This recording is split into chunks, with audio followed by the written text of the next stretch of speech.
Welcome to the Old Time Radio Westerns. I'm your host, Andrew Rhynes, and I'm excited to bring you another episode absolutely free.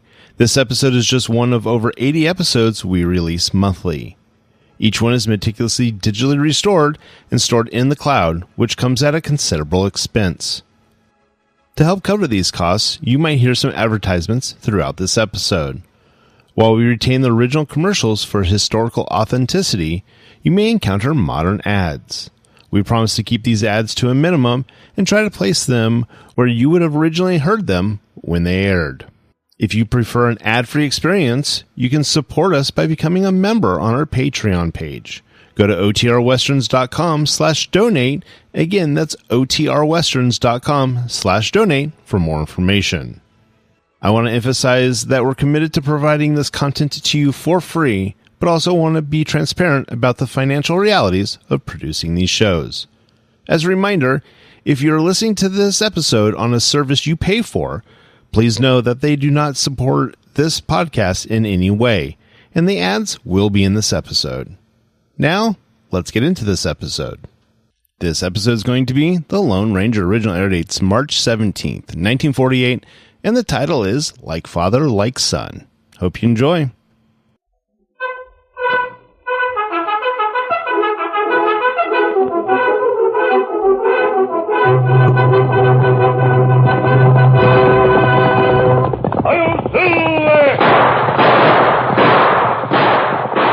A fiery horse with the speed of light, a cloud of dust, and a hearty Hi-Yo Silver, the Lone Ranger.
With his faithful Indian companion Tonto, the daring and resourceful masked rider of the plains led the fight for law and order in the early western United States. Nowhere in the pages of history can one find a greater champion of justice. Return with us now to those thrilling days of yesteryear. From out of the past come the thundering hoofbeats of the great horse Silver. The Lone Ranger rides again. Come on, Silver! Let's go, big fellow! Hi-Yo Silver! Hi!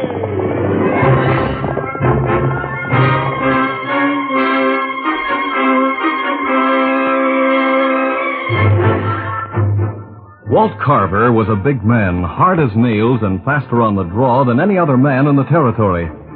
At 50, Walt hadn't changed much. He was still hard and tough and quick of temper. 25 years before, he had brought his bride, Susan, to Texas and had claimed a large expanse of land as his own. Starting with little or nothing, Walt had fought stubbornly to reach his goal, to become one of the territory's most prosperous ranchers. He was tough and ruthless in his methods, and because of his stubbornness, quick temper, and lightning-like draw, few men cared to cross him. A year after his marriage, Walt had a son whom he called Sandy, and in whom he tried to instill the tough, ruthless traits he himself had, but without success. But Walt's one consolation was that Sandy, now 24, was even quicker on the draw with a gun than he was.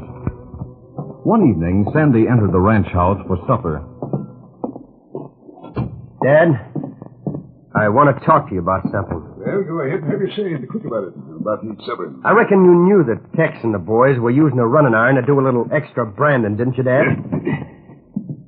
No, Sandy, I don't like that tone of voice coming from you. Stop trying to cover up and give me a straight answer. You know, I'm not a maverick any longer, Dad. I suppose I did know about that running iron. What about it? They were using those irons to change the Circle Y brand to our brand, the Circle X. You don't say. Well, now, that would be easy. You'd just take an extra little line to change that Y to an X, wouldn't it? That's right. But I don't like what I saw. Well, you don't, eh? You do your work and mind your own business, you understand? I'm running this ranch. What's more, I'm not taking any back talk from you. Sit down and eat your supper. Wait a minute, Dad, not so fast. I found out they put that brand on almost 100 head of Circle Y cattle. Jed Combs can't afford a loss like that, and if he found out... In the first place, he couldn't prove a thing. And in the second place, I've warned Jed Combs to keep his cattle off the North Range or take the consequences. That's open range. It doesn't belong to you. I've always used that North Range to graze my cattle. Combs' cattle are the only others to come there. But his ranch is nearby, that's why. I've heard it said that the Circle X brand went on a lot of strays from other ranches in the past. But I didn't believe it. Until today. Now, let people say what they like. As long as they don't get local enough to say it to my face. Well, you've had your say. I don't want to discuss it any further. Come on in here, Susie. I'm ready to eat. Sit down, Sandy. I don't reckon I'm ready to sit down yet. I have some more to say about the matter, Dad. I said sit down! What's the matter? This stubborn young fool is trying to tell me how to run the Circle X. Please, son, sit down. Wait, Mom. This is something between us that has to be settled now. I'll settle it in a hurry if you don't... Listen a minute, Dad.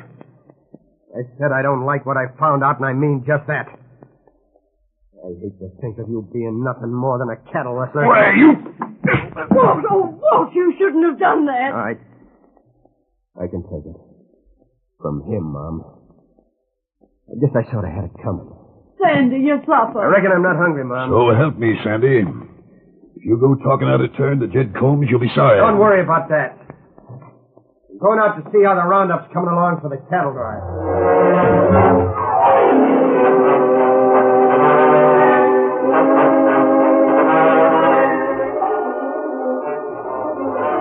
The following morning, Walt Carver rode out to the range to give last-minute instructions to Sandy and to Tex the foreman as the big drive to the stockyard started. The three men sat on their horses watching as the cowhands urged the herd into motion. How many heads you figure you got there, Tex? A little over 3,000 head, Mr. Carver. Good. Soon as you get them all to the stockyard. We'll get them there, providing nothing happens. Don't let anything happen. Sandy, when you get there, go to the agent for the cattle buyer. He's paying $15 a head in cash. See that you bring it back to be safe. I'll collect the money, don't worry. Now, let's get going, Tex. Right. I'll ride point and you ride drag. Have the boys watch out for strays back there. Sure, Sandy. Adios, Mr. Carver. So long. I'll be expecting you back at the end of the week. We'll make it that time. Adios. Get up there. Get up.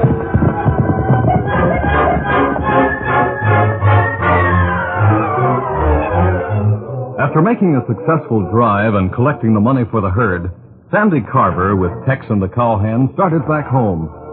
As they had figured, it was the end of the week when they rode along the trail near the North Range toward the Circle X spread.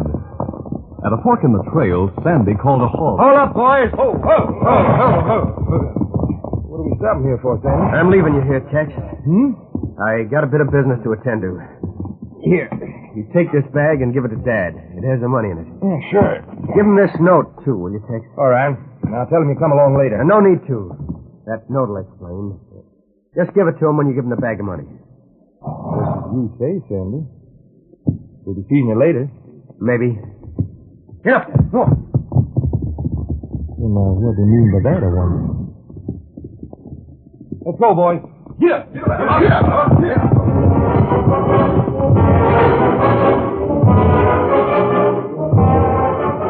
A short time later, Sandy reined up in front of Jed Combs' place, the Circle Y Ranch.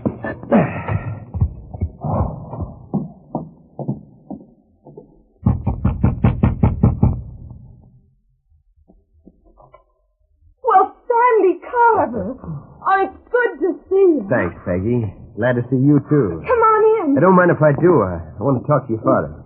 Dad, here's Sandy Carver. He wants to talk to you. Sandy Carver, huh? Well, let me tell you, Sandy, you got a lot of nerve coming here. Huh? By thunder. If I could get proof that Walt Carver changed my brand to his like a thieving rustler... Careful, Jed. He's my father, you know. I know that. You can tell him what I said if you want to. He wasn't so quick-tempered and fast on the... Hold on, Jed. I came here about your strays. You did, huh? Well, speak up. What about them? Well, it was easier to just drive them along to the stockyards with ours than to go to the trouble of culling them out of the herd. So that's what we did. We figured there were about 100 of your cattle. We got a good price for them, and I brought you the money. Here it is. $1,500 in cash. Oh, by thunder, guess I misjudged Walt at that. $15 a head, huh? Well, thanks, Sandy. That's better than I could have done myself. Now, you'd better apologize for what you said there. Huh? I'll do better than that. I'll ride over tonight and thank Walt in person. No, Jed, you better not do that. Why not? Well, it was sort of my idea. Bringing over that cash, I mean. You see, Dad, well, I reckon I get it now. I couldn't savvy Walt's changing like that all of a sudden. Guess I got you to thank, huh? But, tell me, what's Walt going to say when you go home? I'm not going home, Jed. I reckon I don't have to do any hedging. You know Dad pretty well. Sandy, I'm glad you're different from your dad. Like you said, I know him plenty well. And he won't be forgetting it if you did this without his consent. Oh, he has his faults, Jed, but like I said, he is my dad. I know he won't like this, so I'll let him make the next move. I'll stop at the hotel in town for a while. I better be getting along now. Adios, Jed. Adios, Sandy. Come around again soon. Thanks. Sandy, I do hope your father won't make trouble for you. I'll know before long. If he wants to, he'll know where to find me. Goodbye, Peggy. I'll be seeing you again for sure.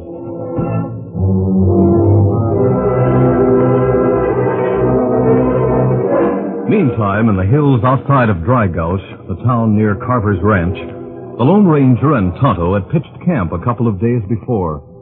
They were discussing rumors that Tonto had heard in town that afternoon. Some of the men from the Combs spread think Walt Carver rebranded some of their cattle, huh? That's what we hear cowfolk from Combs Ranch say. I wouldn't be surprised. Walt Carver does just about what he pleases around here. The others are afraid of him. That's right. You hear him have plenty quick temper. Draw a gun heap fast, too. Yes, he has that reputation. I wonder if Jed Combs will try to do anything about the cattle. Maybe him not dare. Maybe him afraid. That's right. Of course he'd need proof. They say that Carver readily admits he takes over any strays he finds on the North Range. He's one of the old ruthless type of pioneers who thinks might makes right. Nowadays, though, his actions are liable to start a range war. I think I'll put on a disguise, Tonto, and then we'll ride into town after supper and see if there's any more rumors. With the disguise, I won't have to wear my mask. Now me get supper ready. That night, the Lone Ranger and Tonto rode into Dry Gulch and went to the cafe. They sat down at a table in the back, just as Sandy Carver approached them. We'll sit here, Tonto. Say, mister, you have a match? Yeah. Here's one. Thanks. You have a cigarette? No, thanks. I reckon you're a stranger in town, aren't you? That's right. My name's Carver. Folks call me Sandy. Oh, I've heard of Walt Carver of the Circle X. He's my father. I see. Mind if I sit down here? The place is kind of crowded tonight. Of course. Sit down. Thanks. I reckon what folks might have told you about Dad wasn't too good. But he's got a lot of good qualities he don't show much. I'm sure he has, Sandy. It took men of his caliber to build the West. What they went through made them resent the fact that others who have followed in later years had it so much easier. Say, now, I reckon you hit the nail right on the head at that, mister.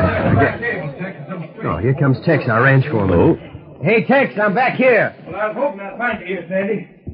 Got bad news for you. I thought maybe you would have. Did you give Dad the money in the note? I sure did. He was worried at first when he saw you weren't with me.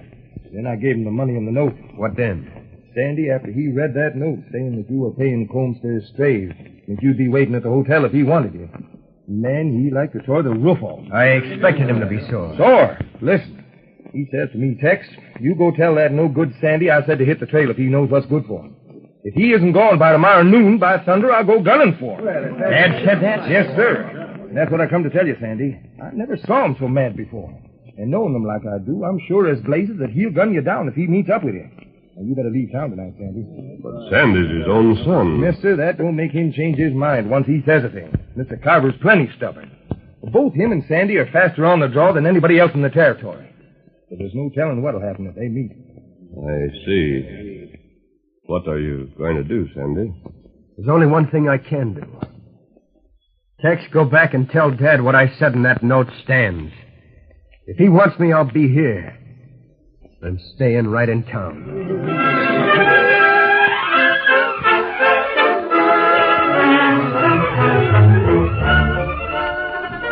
The curtain falls on the first act of our Lone Ranger story.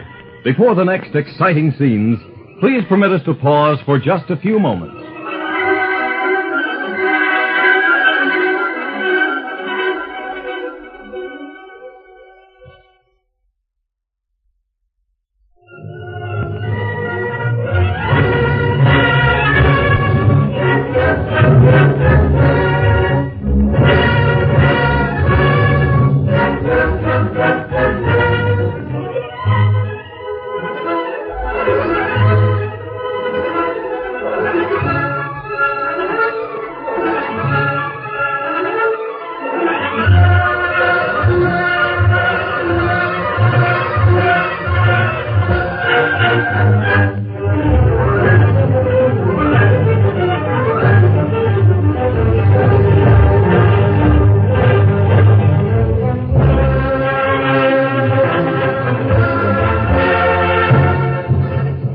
To continue our story, Sandy Carver had just met the Lone Ranger and Tonto in the cafe when Tex, the ranch foreman, came in with a message from Mr. Carver saying that unless Sandy hit the trail before noon the next day, his father would come gunning for him.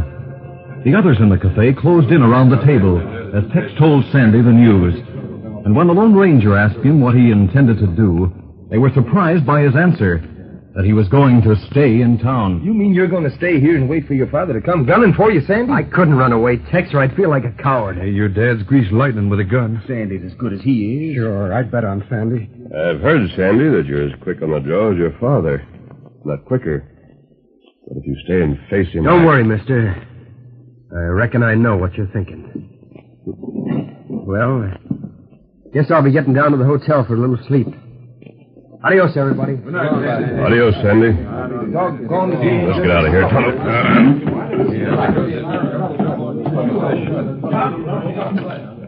We go back to camp now, Kimasabi? No, Tonto. We're going to ride to the Circle H Ranch. I want to have a talk with Walt Carver. You just let him go. Easy, stop, easy. Walt, come up, stop.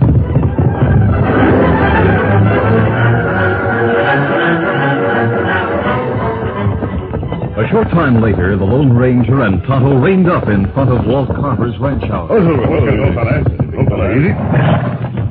You wait here, Tonto. I won't be long. You wait.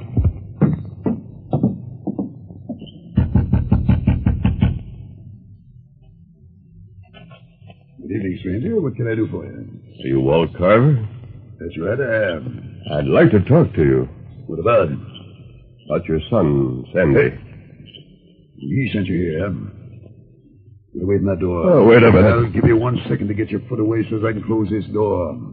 I said I came to talk to you, Mr. Carver. Yes, and this says you get away from here pronto. There's no need for that gun. Back on your horse before I put a bullet in this, mister. I'm not talking to any of Sandy's cronies, now or ever. Now get. From what I see here, I believe you would gun down your own son at that. When I say a thing, I mean it. You'll tell Sandy that. He hasn't got sense to know already. Your son isn't going to leave town, Mr. Carver. He decided to wait for you. Well, that proves he's no coward anyway. Are you going, or do I have to shoot him? I'm going. We'll meet again, Mr. Carver. Adios.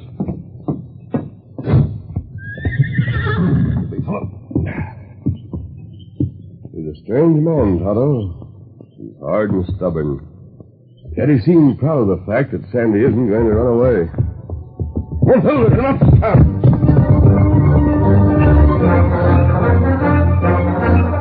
After spending the night in camp, the Lone Ranger and Tonto set out for town the next morning. The Lone Ranger still wore his disguise as a rancher. As they rode along the trail, Tonto spoke. You think Walt Carver really shoots them, Kimasabi? Yes, I believe he'll try, Tonto. But I'm just as certain from the way he spoke and the expression on his face that Sandy won't draw against his father. That means he can get killed, maybe. Yes, but I hope we can prevent that, Tonto. The ironical thing about the situation is there's a strong bond between those two men. Down Meadows, I talked to them. Them both plenty stubborn, seem like. Yes, especially Walt Carver. I figure this is the first time Sandy's gone against his father's wishes. In fact, it's maddened Mr. Carver beyond reason. That's right. We got to town early, Tonto. So let's hurry. Come up, Scout.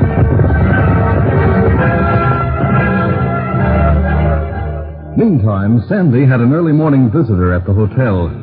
He sat in the lobby talking to Peggy Combs. Sandy, when I heard about what your father intends to do, I just had to come here. I'm glad you did, Peggy. Please, Sandy, it isn't too late. Please tell now. Everybody knows your father's too stubborn to back down. And if you two meet at me, you're curious. Oh, please go, Sandy. You know as well as I do, Peggy, I can't run away. No. No, I suppose you can't. Oh, Sandy, to think this is all because of what you did for my father. I'd do it again, too. I was hoping that Dad would, well, sort of see things my way after I got a chance to talk to him. I guess he'll never change. Oh, Sandy, it's all so awful. One way or the other, honey, I figure it'll turn out for the best. I'll be meeting him outside, so you better wait in here, Peggy. Well, maybe I'll be seeing you later. As noontime approached, tension mounted in town. Crowds lined the street outside of the hotel, waiting for the meeting between Walt Carver and Sandy. The Lone Ranger and Tonto stood near the hotel porch, beside the ranch foreman, Tex. So help me, mister, if Walt Carver guns down Sandy, Wait, take it easy, Tex. Wait and see what happens. Oh, there comes Sandy from hotel now. Hey, Sandy. Hello, Tex. We're pulling for you, Sandy. But you gotta promise to use your gun. If you don't, Thanks, you can... Tex. I know what I'm going to do. Doggone it, you're as stubborn as your dad. Maybe. Hey, here comes Walt Carver. Well, this is it. I'd better get into the middle of the street where he can see me waiting. Good luck, Sandy. Thanks, mister. Adios. Adios, Sandy. Adios. Hang it all. There he goes, walking out calm as you please, knowing it might be his death. Sandy has a lot of courage. Yeah, Walt Carver sure looks mean.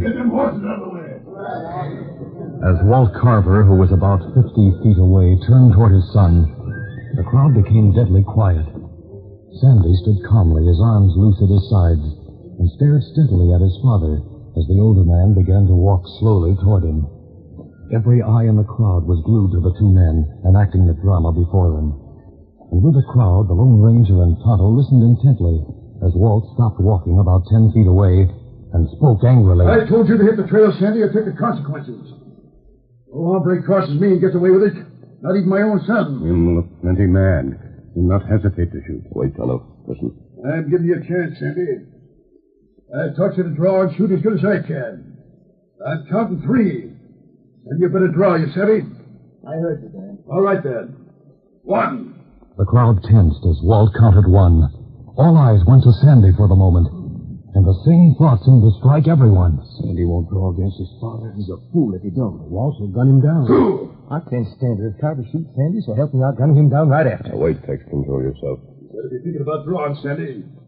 It's you or me now. Oh, wait a minute, Carver. I've got you covered. Don't move. Oh, he hired you to interfere, huh? No, he didn't. It's about time you realized your son won't draw against you. I'll take your gun. Wait. Take Sandy first. Boy, Hunter, maybe you got my gun. But now I'll beat that boy with my fist within an inch of his life. Sorry they took your gun and mine. Hey, you fool. I'll show you can't cross me. Oh, fight him back, Sandy. Get out and stop him. All right, get your feet. Now take this and this. Walt rained blow after blow upon Sandy, who never raised a hand to defend himself. Then, as the sun fell down after another hard blow, the Lone Ranger came between them and faced Walt Carver. Oh, wait, Carver. About time you learned a lesson from someone who will strike back. Oh. Interfering again, huh? No hombre has ever out-fought me yet, mister. Now I'll teach you a thing or two. You asked for this. Thank you for Sandy. Now, if you want more, get up. Let him have it. You're plenty tough, mister. But I'm not through yet. Hold on, stranger. Well, Sandy? You hit him again, you're gonna have to lick me, savvy? Yes, I understand. Now, see here, Sandy. You mean you'd stand up to that bolt of lightning after seeing what he's doing to me? You heard what I said. I don't back down when I say something. You got that from your father, Sandy. I heard what you said all right, and I know you mean it. But Sandy didn't land one blow on me. Sandy never tried to land a blow. Mr. Carver, it's about time you came to your senses and realized that Sandy has grown to manhood. He's more than your match in every way. But because you're his father, he refused to draw against you or fight you. Oh, Sandy. Sandy, I can't stand any more of this. You two, a father and a son who are supposed to love each other. Facing each other with guns and fighting each other in the street. You could have killed your father, but you wouldn't draw. You could have beaten him in a fight, but you wouldn't raise your fist against him. If it hadn't been for this stranger, your father would... He's a stubborn old fool. Gone stark raving mad because he can't make you just like him. No, Peggy, take it easy, honey. The girl says it's true, Carver. Your strong desire to make everyone bend to your will blinded you, in spite of the strong feeling I know you have for your son. Well, we'll never know just what would have happened if I'd let you go on with the guns. I don't like to think about that. Well, I have a sneaking suspicion. I might have shot Wild. You hadn't shot Wild and Sandy hadn't drawn, Mr. Carver. I'd have plugged you, so help me. We all know Sandy can outdraw you, and we know, too, that he could have whipped you with his fist if he had a mind. Well, what do you expect? He's a Carver, isn't he? Well, I'll be doggone. What's more, he's my son. Sandy, Yes, Dad? I guess I didn't realize you were grown up, like you said. And as for your giving that money to Combs in spite of me, well, I was kind of proud of that underneath.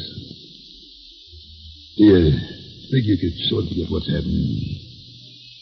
Maybe get into the saddle and run things at the ranch the way you want to run them? Oh, gosh, Dad, sure. Let's shake on it. All right. I knew you weren't a coward the way you stayed to meet me, and the way you stood up to that stranger who was even better with his fist than I was. Say, where'd he go? He and the Indian went over to the hitch rack. Oh, he was wonderful the way he stopped you and made things come out the way they have. Yeah. I guess we owe everything to him, Dad. I wonder who he is. I found out from the Indian, Sandy. There was a Lone Ranger. Oh, Ranger.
This is a feature of the Lone Ranger Incorporated, created and produced by George W. Trendle, directed by Charles D. Livingston, and edited by Fran Stryker. The part of the Lone Ranger is played by Brace Beamer.